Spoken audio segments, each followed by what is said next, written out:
Per esempio il mondo del trasporto aereo, solo per dirvi, io lo seguo da molti anni a livello giornalistico, c'è stato negli ultimi 10 anni, c'era stata una grossa flessione di quello che era il mondo, la parte della business class o della first class, perché la crisi economica aveva ovviamente tagliato tutto. Ecco, nelle ultime 2 stagioni le compagnie aeree internazionali stanno invece ritornando al passato, perché c'è una grossa richiesta, quindi c'è un investimento in queste classi e c'è un investimento nel ritorno della business class. Ormai tutti quanti, quando parliamo di trasporto aereo, siamo abituati a pensare al mondo low cost e a quello che fanno le compagnie low cost con i biglietti stracciati. In realtà ormai, come dicevo prima, ci sono le low cost, ma c'è tantissimo di quello che è la first o la business, dove la crescita è estremamente importante. Per esempio, le agenzie di viaggio in Italia che lavorano nel mondo business segnalano che la richiesta di biglietteria per la fascia alta è in continua crescita. Questa è la dimostrazione del fatto che quindi c'è un ritorno nella classe, se vogliamo, in prima e nella classe d'affari. Dunque, andando più nel dettaglio mi piacerebbe capire, partendo magari da Marco Varioveria, quando parliamo di lusso, anche con la sua esperienza, come è cambiata la domanda nel corso degli ultimi 20 anni e dovrebbero essere aperti. Ci siamo? Sono sì. aperte, sì. Sentite, Come sì. cambiate e poi dopo volevo sentire anche loro la loro esperienza su questo. Allora, intanto è divertente sedersi qua quando chi ti ha preceduto praticamente ha già dato, No, ha già certo, no. dato un quadro abbastanza... Allora, intanto cosa penso del lusso è come un'azienda come quella che rappresenta io interviene nel segmento lusso. Intanto il Pevero, come tutti i servizi golf che abbiamo in Sardegna, si sente? Come tutti i servizi golf che abbiamo in Sardegna, garantisce una certa trasversalità, nel senso che dobbiamo accogliere il cliente di qualità e il cliente invece meno abbiente che viene per fare una vacanza molto più semplice. Quando parlo di lusso ho sempre davanti quello che era e quello che è, e ho sempre davanti il paradosso in qualche modo del Boeing. Se è meglio ricevere in questo paese un Boeing carico di milionari arabi oppure eterne carovane di autobus che scendono e salgono verso la Sardegna, cioè qual è la scelta? Quando io rifletto sul lusso, rifletto sulla parola lusso, che francamente non mi piace, lo trovo tendenzialmente snob e quindi preferisco parlare sempre di turismo di qualità. Alta gamma. Di alta gamma. L'alta gamma è qualcosa che si sceglie per lo short break, per una vacanza un po' più lunga, però è, come lei rifletteva prima, tendenzialmente una scelta che il cliente fa esperienziale. Sì. È più un'esperienza. Un'esperienza, assolutamente. Noi cerchiamo il più possibile, anche come Golf, di vendere esperienze e di vendere la Sardegna attraverso non solo l'esperienza golfistica, ma anche quello che tutto il territorio dà. E come è cambiato? Trovo che sia cambiato perché il cliente che mi arriva e prima era un semplice fruitore del campo da golf e del semplice albergo, oggi si struttura più facilmente in gruppi di amici, e richiede attraverso il supporto di DMC o altro, richiede qualcosa di più, quindi richiede probabilmente più gastronomia, più attenzione alla qualità e quindi va forse un pochettino di più alla scoperta del territorio. Io vedo come è cambiata la zona dove io vivo ed opero e che posso in qualche modo confrontare. Ho visto negli anni nascere Portocervo e Portorotondo, ho notato la differenza sostanziale su una scelta, quella di Portocervo, di dare una Costa Smeralda che nasceva sostanzialmente su garantire dei servizi integrati in maniera molto più importante rispetto a Portorotondo. Ho visto crescere Portorotondo sostanzialmente sostanzialmente su una linea residenziale, quindi con linee residenziali, e oggi si può notare la differenza in termini di proposte alberghiere, di posti letto tra le due location. Però, no? Allo sviluppo. Ci si è allineati un pochettino allo sviluppo. Quando sento parlare di qualità e quindi non di lusso, mi viene in mente quale sarebbe anche la mia necessità diciamo, di fruitore del lusso. Oggi, ovviamente, scusate se mi ripeto, è necessario dare esperienze, è necessario dare servizi il più possibile qualificati, è necessario portare le persone, come stanno già in effetti richiedendo, portare le persone alla scoperta dei valori di quest'isola.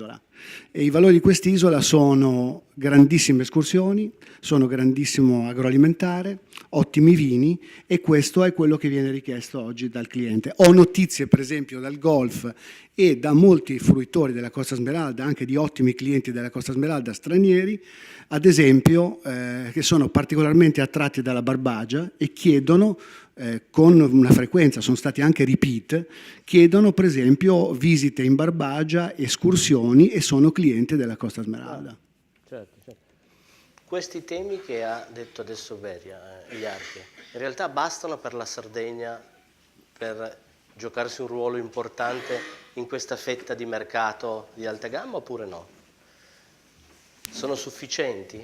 Anche per il futuro, dove comunque si vuol dire poco o tanto, ma in realtà il ritorno di alcune mete tipo l'Egitto è evidente, cioè il pari data di quest'anno ci dice che sta tornando. Lì parliamo di competitor di un certo tipo di fascia che non è questa, ma c'è anche quella, la fascia di alta gamma. Allora, direi che quello che ha detto Marco non è altro che la materia prima a partire dalla quale costruire. Cioè il turismo di lusso in realtà è in crescita. L'unica cosa che noi dobbiamo cominciare un po' a ragionare è che il turista di lusso non è quella immagine del miliardario, perché si starà creando in questa società postmoderna, ormai neanche postindustriale, una fascia diciamo di lusso accessibile. Sì. E l'elemento fondamentale qua, e dove noi abbiamo in qualche maniera difficoltà complessivamente in tutta la Sardegna, è che veramente abbiamo la materia prima, ma il turista di lusso vuole un elemento fondamentale: comodità. Sì. Secondo elemento fondamentale è facilità, non tanto di accesso eccetera, perché ovviamente, come ci dimostrerà Lucio, arrivano con gli aerei propri eccetera eccetera, ma fondamentalmente dobbiamo offrire servizi personalizzati e a misura, e lì dove noi facciamo un po' di fatica, perché noi diciamo, non solo in Sardegna. Non solo in Sardegna, ma ci stiamo parlando ovviamente in Sardegna, ma noi ancora abbiamo il ragionamento che noi vendiamo il territorio. Il turista di lusso non compra il territorio, compra l'esperienza che vuole fare del territorio. Precisa. Giusta. E fare l'esperienza vuole dire essere strutturato, organizzato, servizio e soprattutto collaborazione fra operatori. Un'esperienza turistica non è l'albergo, non è neanche andare a giocare a golf, è un'esperienza parte dal servizio di un operatore con il secondo servizio di un altro operatore, e lì noi stiamo facendo un po' di fatica. E quello che è molto importante però è la polarizzazione del mercato. Lo stesso miliardario che si prende l'aereo privato, mi fa un volo per venire a giocare al campo di Marco Berio, magari la settimana prossima li gira e si prende un volo di Ryanair e mi fa un weekend andando a dormire a un posto impresentabile. Sì. Ok? Cioè noi dobbiamo cominciare a uscire dalle logiche classiche, perché quel tipo di turismo che noi stiamo in qualche maniera ragionando esiste, va in crescita. Sì. E il mercato sta andando in quelle direzioni. Certo, sulla personalizzazione assoluta, estrema direi. Quando parliamo di personalizzazione assoluta di servizi parliamo anche di trasporto aereo, no Murro? E quindi voi con l'aviazione generale qua fate dei grandi numeri. Mi può dire negli ultimi anni che cosa è cambiato anche in questo comparto? Allora, tanto do qualche numero che può... Che cosa è cambiato non solo in termini numerici di Pax in transito, ma anche di filosofia della clientela? Certo. Allora, Parliamo intanto di numeri per dare la dimensione del fenomeno. E parliamo di aviazione generale, quindi voli privati, business jet, Certo. quindi parliamo di una fascia che è il super lusso. Quindi Assolutamente. non è quello di cui sta parlando Joseph, è la fascia veramente top. Quindi parliamo di miliardari che posseggono un aereo.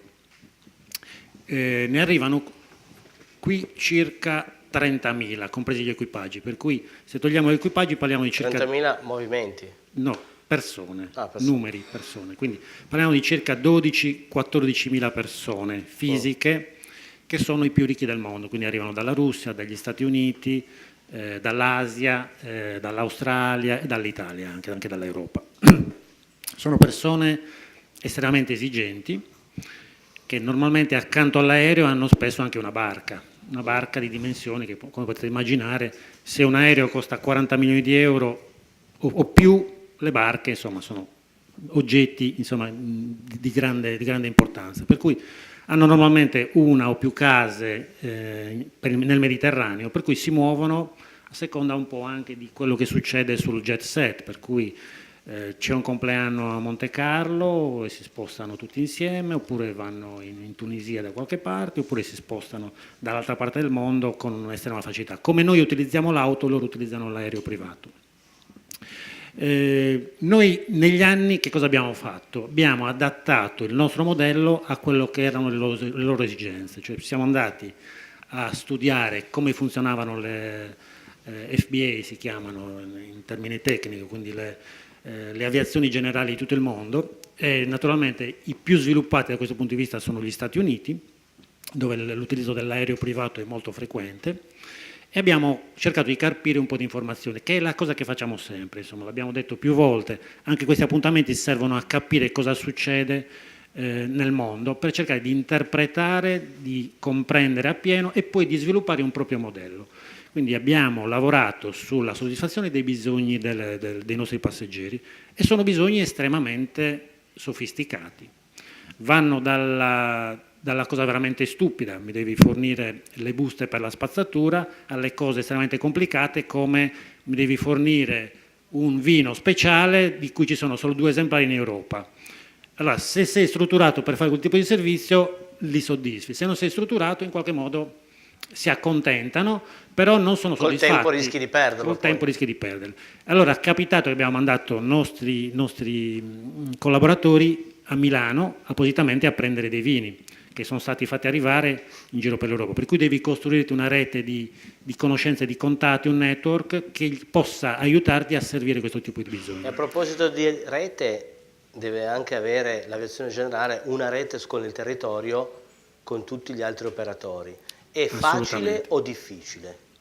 No, devo dire che la Costa Smeralda negli anni ha sviluppato professionalità legate a questo tipo di segmento, per cui abbiamo operatori che collaborano con noi, ma anche operatori che sono poi sul territorio a Portocervo o a Portorotondo, che si sono specializzati su questo tipo di segmento, per cui fanno servizi sulle barche, fanno servizi con le auto, fanno servizi sulle ville, per cui c'è un segmento che si è specializzato negli anni su questo tipo di attività, per cui devo dire che questa fascia è nascosta ai più, quindi è una fascia che esige anche molta riservatezza, per cui se ne parla poco, se ne parla pochissimo, il fenomeno anche grandi non è investimenti. Assolutamente, No? assolutamente. Perché alla fine... Però è estremamente interessante dal punto di vista economico. Immagino. Tema molto caro a Joseph e Jarche, la questione rete.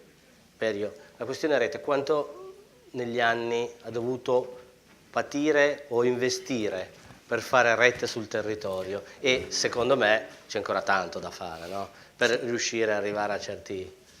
C'è ancora molto da fare, eravamo ai primordi, poi piano piano c'è stata un'organizzazione, questa rete c'è più sensibilità, ecco. Si è allargata assolutamente, anche le stesse filiere, perdonate se ritorno all'agroalimentare in questo caso, le stesse filiere sarde si sono in qualche modo, è quello che un pochettino noi invidiamo ai francesi, no? La capacità di fare network sia nei prodotti sia nelle reti di servizio ha sempre dimostrato le nostre incapacità italiane e anche sarde ovviamente. Dica pure italiane. Ci si è in qualche modo ora strutturati e organizzati, perché in qualche modo le aziende iniziano a capire che la necessità del cliente di medio profilo o di alto e altissimo profilo è oggi, credo, ritrovare l'autenticità. Attraverso la parola autentico io sono in grado di veicolare esperienze, servizi, prodotti in qualche modo che interessano questo tipo di clientela oggi. Sì, certo, certo. Anche la parola rete noi negli anni ci siamo visti qualche volta, in alcuni è sempre difficile, no? E più volte ci è capitato che in alcuni luoghi gli imprenditori non fossero per nulla d'accordo di fare rete, perché come il solito discorso diventa difficile per gli albergatori. Poi ci sono albergatori invece che lo fanno da tanto tempo. In Sardegna questa operazione dal tuo punto di vista sta arrivando, è arrivata, ma soprattutto che cosa potrà dare in più a questo segmento dell'alta gamma, fare rete? Beh, allora, in realtà c'è un'evoluzione nel mondo delle reti, nel senso che noi eravamo abituati alla logica diciamo della rete del network, della collaborazione eccetera, però c'è una caratteristica intrinseca nel DNA del turismo, soprattutto del turismo italiano, che è la mancanza di fiducia interna e la competizione. Io sempre dico che in tutti i miei anni di professione l'unico elemento che ho trovato capace di fare aggregare e di far cambiare le cose nel turismo è un fattore scientificamente molto interessante che si chiama invidia. È l'unico elemento per il quale un operatore dice quello lì va bene, allora io faccio, pertanto comincio un po' a rompere qua. La novità è un concetto, la novità che non è tanto una novità, però il concetto è la coopetizione, ovvero la competizione e la collaborazione, che è la base. Certo. Allora, questo è più che mai necessario in un segmento come il turismo di lusso, perché tu come singolo operatore, lo dimostrano i pochi operatori che abbiamo già in zona, che sono molto bravi, sono estremamente bravi, ma che collaborano fra di loro. Allora, sul segmento del lusso, nel caso concreto della Sardegna, diciamo che sì che esiste già una rete di collaborazione informale, non formale, che li ha portato a collaborare per bisogno, dove in qualche maniera, per quello che conosco, per l'analisi che abbiamo fatto, eccetera, funziona abbastanza bene.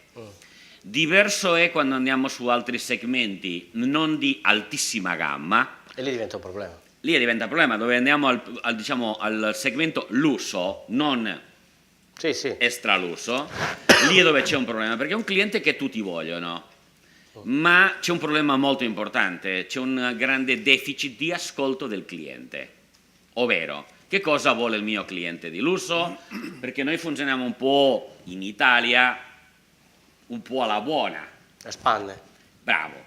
E lì è dove abbiamo il problema, pertanto se noi vogliamo come Sardegna in primis, che credo che per il balneare è l'unica destinazione italiana che ha vera potenzialità per il turismo del lusso, se vogliamo in qualche maniera crescere in questo segmento, tenendo conto che ci sono dei competitor che stanno lavorando molto, molto fortemente, come il caso per esempio nella nautica delle Baleari o del Golfo eccetera, e noi assolutamente dobbiamo strutturarci con la logica della competizione o competition per creare e mettersi a lavorare in rete. Sì, è abbastanza complesso però. È complesso, è complesso però, come dire, noi rischiamo, l'hai detto tu prima, l'anno scorso è andato molto bene turisticamente. Esatto. Questo bene. Quest'anno bene. Bene, ma meno bene che l'anno scorso. L'anno prossimo le previsioni è macello. E abbiamo 9 mesi di tempo per organizzarci per evitare che... Macello perché? Vuoi spiegarlo perché hai qualche dato per dire macello? Perché a me hanno dato dei dati dove dicono che non andrà benissimo però. No, non andrà benissimo, il mercato italiano balneare dirotterà prevalentemente su Egitto, il mercato tedesco andrà in massa a Turchia. Turchia quest'anno si prevede una crescita del 30%, facciamoci una domanda. C'è il ritorno, C'è il ritorno, pertanto non è che i turisti si inventano e si fabbricano, sono quelli e tutti andiamo a prendere quelli. Quel turista che va in Turchia prima andava da un'altra parte, forse veniva da noi col tedesco, pertanto cominciare a ragionare che la situazione che abbiamo vissuto 10-8 anni fa si comincia a riproporre, pertanto o ci organizziamo, ci diamo da fare. E non è che possiamo svegliarci il giorno prima e dire oddio, dobbiamo cominciare a ragionare e a prepararci, soprattutto nel segmento, non dico dell'estralusso, diciamo dell'uso, diciamola così, in qualche maniera, che è quello ambito del servizio personalizzato. Esatto, giusto, però noi non dobbiamo dimenticare anche un altro elemento importante, che tutti i soggetti oggi, soprattutto in Europa, si considerano turista di lusso, un lusso accessibile, quello che può. Pertanto dobbiamo cominciare a ragionare che quel nostro cliente della Sardegna è un cliente ambito per un sacco di altre destinazioni. Sì, questo sì, assolutamente. Verissimo, verissimo. Analizzavo i dati della Camera di Commercio di Bonifacio per avere dei dati differenti che non fossero quelli. Sulla tratta, ad esempio, Santa Teresa di Gallura, Bonifacio quest'anno, Moby, insieme a Blue Navy ha registrato un calo fino al 31 di luglio del 6%, circa 15.000 passeggeri ponte in meno. Noto a livello golfistico, ovviamente, quindi non posso fare analisi su altri tipi di mercati, che esaurita questa scia della paura terroristica che si era generata lo scorso anno, iniziano ad aprire resort, come diceva poc'anzi, l'Egitto, riapre tutta la parte turca con Antalya, Tunisia, dopo dimostrerò le slide, e inizia a riaprire la Tunisia. Per esempio nel segmento golf c'è un calo di ritorni in Italia che si era generato con la paura del terrorismo.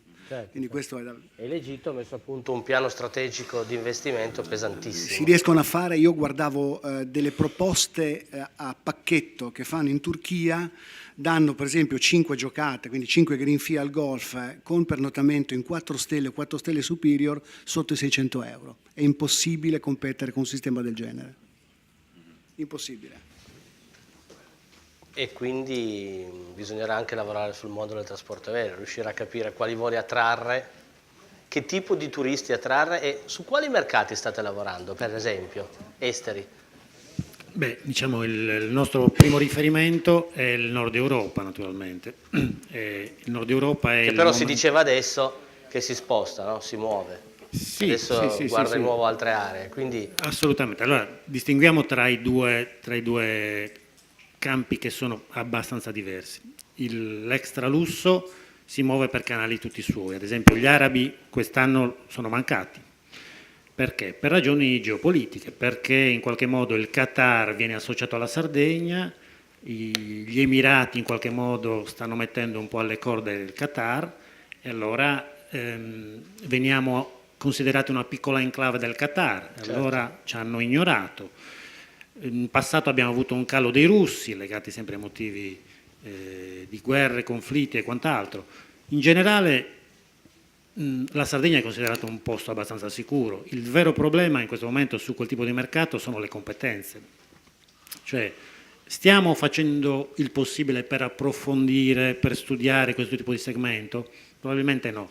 E quindi le competenze sono largamente insufficienti. Non parlo solo delle competenze linguistiche che sono un elemento importante, certo, parlo proprio dello studio approfondito di come si muove questo tipo di segmento e delle nostre competenze rispetto a quelle che sono le loro esigenze. Quindi uno dei problemi ricorrenti di questi appuntamenti è che mancano i dati, mancano le analisi, mancano le ricerche di mercato, quindi dobbiamo lavorare di più sulla parte di approfondimento. certo, comunque sostanzialmente succede anche durante l'anno che vi siano qua da voi tantissimi voli stagionali, no? Quindi c'è il discorso delle low cost che per alcuni aspetti, senza voler entrare nella parte essere snob, una fetta di quel mercato lì può essere quello che diceva Joseph, che viaggiano con Ryanair, con EasyJet, però è una fetta di mercato che sostanzialmente interessa una fascia forse più bassa, no?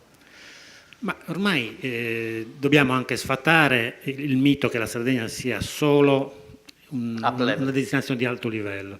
La Sardegna è una destinazione che può ospitare dal bed and breakfast al camping, al 3 stelle, al 4 stelle, al 5 stelle. Uno Bisognerebbe dei problemi è... comunicarlo, bisognerebbe comunicarlo in maniera diversa. Esatto, no, perché in ma realtà... è quello che dicevamo anche ieri.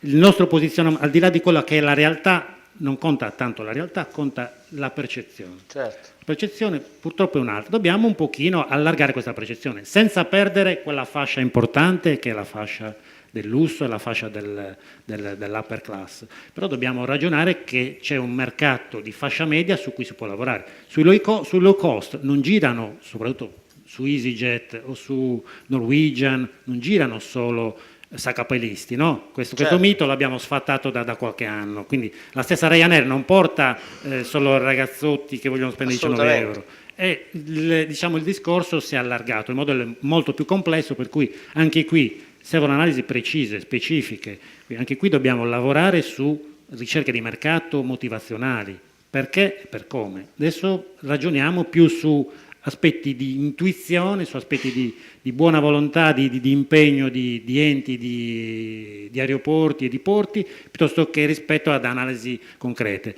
Da questo punto di vista il piano strategico ci darà una bella mano, perché ci dà un indirizzo molto preciso, quali saranno i mercati, quali sono i segmenti e su cosa andranno posizionate le risorse. Certo, il piano strategico EIAR, che poi dopo la faccio intervenire, dovrebbe comprendere tutte le fasce di mercato e soprattutto far capire ai mercati esteri come sta cambiando la Sardegna per adattarsi. Non è così semplice, no? Andare sui mercati esteri a raccontare una cosa di questo tipo quando per anni hanno visto e sentito ben altro, no? Corretto?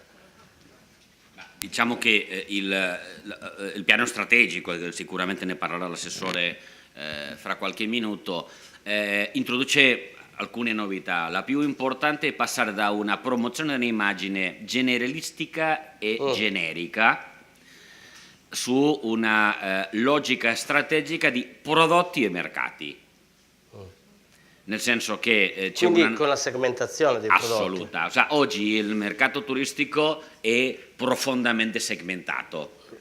Pertanto il ragionamento è ci sono dei mercati che magari hanno una certa predisposizione per determinato prodotto, pertanto è inutile a questa gente andare a venderle una proposta generale generica, perché oggi il mercato non funziona più per destinazioni, la scelta va fatta per motivazioni. Il grande passaggio che Sardegna deve fare e che tutta l'Italia deve fare è che noi dobbiamo divenderci per motivazioni, non più la vendita del territorio. E questo è il concetto fondamentale. Nel caso concreto del turismo di lusso è un prodotto specifico dentro della strategia che si metterà in moto. Ad alto margine. Esatto, alto margine, ma identificando i mercati. Pertanto un po' il ragionamento, Lucio lo diceva giustamente, dava un dato, i mercati per noi obiettivi, in questo caso concreto do già una minima anteprima, e per esempio i mercati arabi, ai quali evidentemente andiamo a proporre una proposta di lusso, non le posso andare a proporre la proposta di andare in bicicletta, perché non è la loro attività. Okay? No, certo.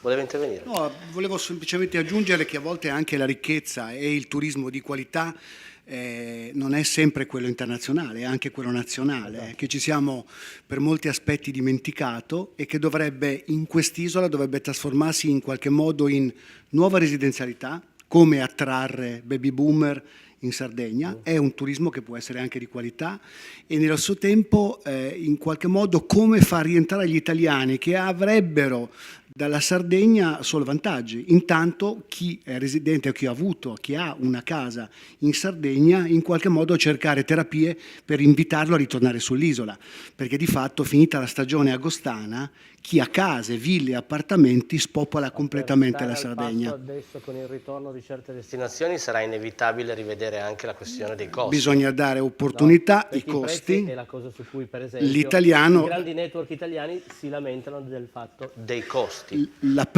prima risposta che mi dà un mio cliente alla domanda ma perché non vieni a farti una settimana o 3 giorni a ottobre, un long weekend a ottobre, mi dice io non pago 350 euro di aereo. io vorrei essere un pochettino più 350 €, di aereo, cioè questa è la verità, e allora inizia neanche più a sfruttare il proprio appartamento, la villa che ha magari da anni o è ereditato dalla famiglia, e quindi mi costringe il supermarket a chiudere, il tabacchino a non lavorare, il bar a non offrire il cappuccino, tutta la filiera che è attaccata a questo tipo di mercato. Spesso ci dimentichiamo anche del mercato italiano, che è l'80% del mercato, in questo caso della Costa Smeralda. l'80%. Sì, grosso modo.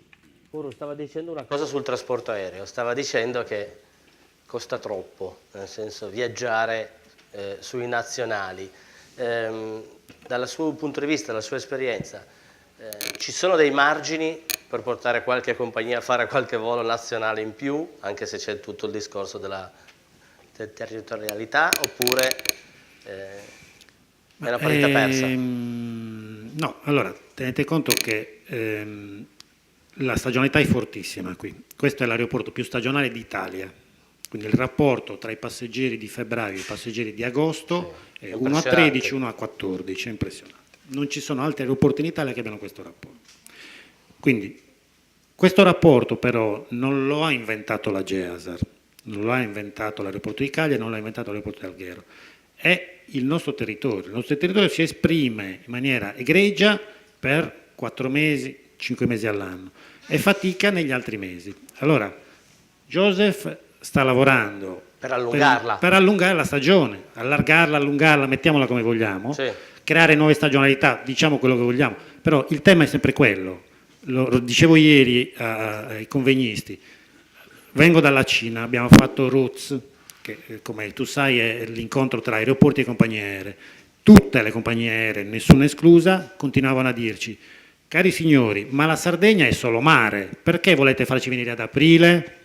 E noi a dire no, la Sardegna non è solo mare, abbiamo il food, abbiamo il turismo attivo, Sì, però non ci sono prodotti vendibili. Allora, siccome grosso di questo prodotto sta passando attraverso i tour operator, quindi Ryanair stessa, EasyJet stessa, Jet2Com stanno diventando vettore e tour operator, stanno mettendo insieme due business. Tutti. Allora, questa è la frontiera del futuro. Allora, se tu non hai prodotto vendibile per questi vettori diranno il coefficiente di riempimento di aprile è blando, cioè i miei passeggeri non vengono in Sardegna. Low cost, se il coefficiente è blando, il volo si chiude. Coefficiente blando, tariffe basse, non andiamo da nessuna parte. Allora, è il mercato che in questo momento detta le regole. Poi la Regione sta facendo la sua parte con i bandi sulla nuova continuità territoriale, con i bandi sulla destagionalizzazione, però con tempi sempre un po' lenti rispetto a quelli che sono i tempi delle compagnie che hanno necessità di pianificare con molto anticipo. Certo. Dicevamo ieri, Finnair non parlava del 2019, parlava già del 2020. Cioè nel 2019 no, noi abbiamo già deciso tutto. Quindi corriamo il rischio di aver già perso qualche treno, Su alcune compagnie sì, altre compagnie magari trovano spazi. Allora EasyJet crede nella Sardegna, ma ci crede da maggio in poi, quindi abbiamo difficoltà a vendere prodotto Sardegna. Allora la DMO, se mai nascerà, ce lo auspichiamo tutti, avrà questa mission, deve lavorare per creare prodotto alternativo. In questo caso voi con gli operatori ci provate a allungare o allargare la stagione o no? Cioè noi attrarre come aeroporto, anche nuovi turismi, diciamo. Beh, noi quello che stiamo facendo oggi è questo, cioè la formazione su operatori, studenti, il raccontarsi le cose, vedere best practices di altre destinazioni, serve per costruire nuovi turismi. Questo è, cioè sono le competenze di conoscenza, di knowledge che poi costruiscono prodotti, perché ci sarà sicuramente qualche studente qui, qualche operatore che avrà detto ho visto quello che hanno fatto a Parma, ho visto quello che ci proporrà Salvador tra poco, ecco questo mi sembra una cosa interessante, la voglio fare anche nella mia struttura e allora ti apri a un nuovo segmento di turismo. Certo. Jarche, le notizie dei giornali riportavano che c'è in Costa Smeralda l'arrivo del Nikki Beach, no?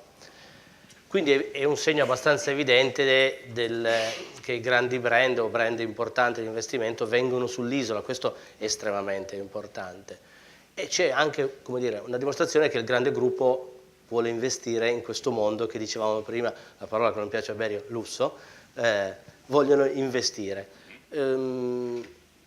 ci saranno ancora altre possibilità, eppure, e come lo vedi questo particolare investimento, e se vogliamo è anche la dimostrazione che i mercati esteri ci guardano ancora verso l'isola, quindi si fa bene a investire, no? Quello che diceva Moore, dobbiamo stare attenti a cogliere ogni indizio per portare, perché qua ci si gioca tutto sul punto, cioè un volo aereo in più, un volo aereo in meno, cioè non è che bisogna... Beh, allora, la notizia del Nikki Beach è assolutamente importante perché in qualche maniera dà un segnale a questo mondo che il fatto che la Sardegna per il segmento upper class esiste e c'è. Evidentemente è un segnale che va, come dire, in qualche maniera il mondo del lusso e soprattutto il turismo del lusso è un mondo chiuso con relativamente pochi operatori. Sì. Che ovviamente si guardano in cagnesco costantemente perché il business è quello e pertanto i movimenti di uno mi possono scatenare il movimento di un secondo. Forse noi dobbiamo essere capaci come sistema di incentivare queste reazioni e pertanto direi che è una buona notizia. Di giocare sull'invidia, come dicevi prima. Ribadisco, dopo 35 anni di professione ho capito che l'unico modo per fare muovere gli operatori turistici è l'invidia, cioè, funziona. Detto questo, non deve però per farci pensare come sistema, perché c'è un elemento molto importante.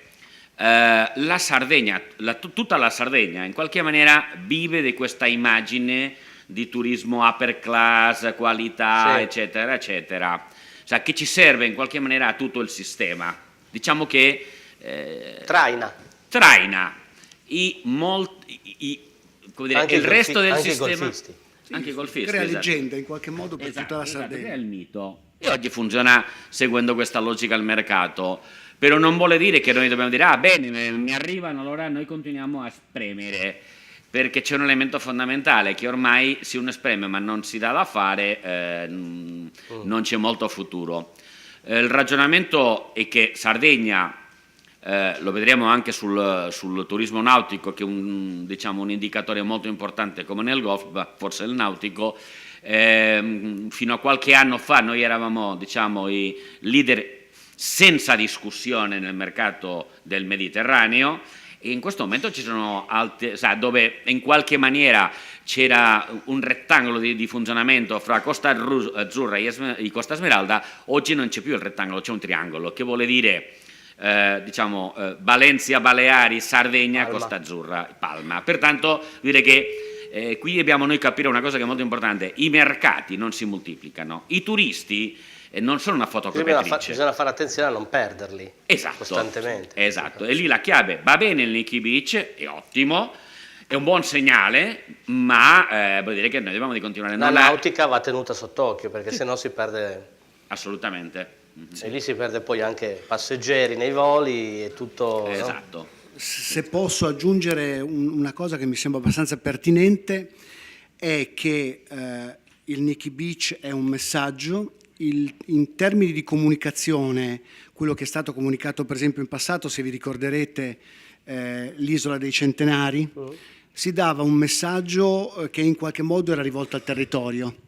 Poi, dando il messaggio Nikki Beach, si dà un richiamo all'internazionalizzazione di quest'isola, e bisogna essere, secondo me, molto attenti intanto nella comunicazione e in quello che si dice. Io credo che la Sardegna, dal punto di vista operativo, dal punto di vista della comunicazione, deve iniziare in qualche modo a definire una wish list e poi a portarla avanti. Oggi ci sarà un esponente politico qua, ma se io da operatore, soprattutto non tanto da operatore, da cittadino, la mia wish list sarebbe che la mia isola deve iniziare ad andare a parlare di elettrico, deve iniziare a dare delle risposte creando opportunità, deve creare un'area golf, perché è l'unica area che in qualche modo, e ne parlerò magari più tardi, ci consente di creare nello stesso tempo buoni numeri con un turismo di qualità. Deve dare delle risposte e ha una stagionalità molto lunga, che rende disponibile popoli nordici a venire anche con maestrale, e deve in qualche modo riflettere su altre opportunità che riguardano segmenti molto alti riguardano parti di tipo escursionistico, ma che deve in qualche modo connettere l'entroterra con la costa, perché se non si va verso questo tipo di meta cogliamo poco. Bene. Ho solo più una domanda perché il tempo stringe, ho visto Lucio che mi ha fatto segno già. Una cosa, Joseph, volevo chiederti una cosa proprio sulla Sardegna su cui stai lavorando a questo. L'Industry Vision che ha fatto il TTG parla di personalizzazione estrema, no? Di unicità. Sono concetti che si potranno applicare qui e si potrà rispondere a questo in quel modo? Cioè l'unicità? Sulla carta sì. Ok.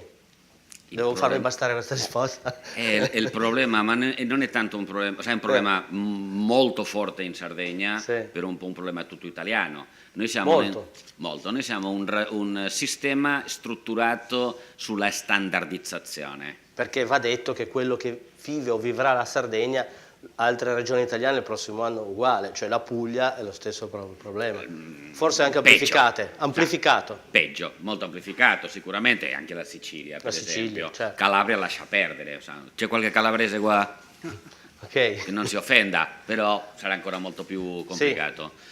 Sì. Allora il grande problema dove è? Il grande problema è che il mercato cerca la personalizzazione, ma non il turista upper class. No. Anche tu e io che siamo due scalcagnati. E il vero problema qua è essere in grado di lavorare per dare un minimo di personalizzazione. La chiave nel turismo è la standardizzazione su misura. E conoscendo un po' abbastanza bene la struttura, la mentalità, il modo di operare del sistema turistico della Sardegna, è complesso. È complesso, è molto complesso, e c'è un elemento molto importante che... Per questo che Marco faceva la faccia preoccupata. No, ma è vero. Cioè, noi non dobbiamo dimenticare una cosa, che non possiamo più continuare a vivere per il fatto che noi siamo qua, siamo veli, questi arrivano, perché ce l'hanno dimostrato, che oggi il turismo, i tempi di trasporto aereo, ce lo dice, sì. 10 anni fa per Lucio, Turchia non era un competitor, forse neanche sapeva dove era la Turchia.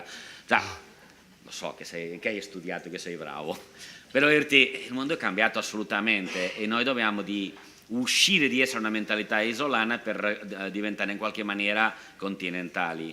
Il vero problema che noi abbiamo è questo della personalizzazione. Il mercato sta andando assolutamente verso la personalizzazione. Su quello. Tutto quello che vede e tutte le ricerche di mercato che a me arrivano sulla scrivania parlano solo di quello. Sì.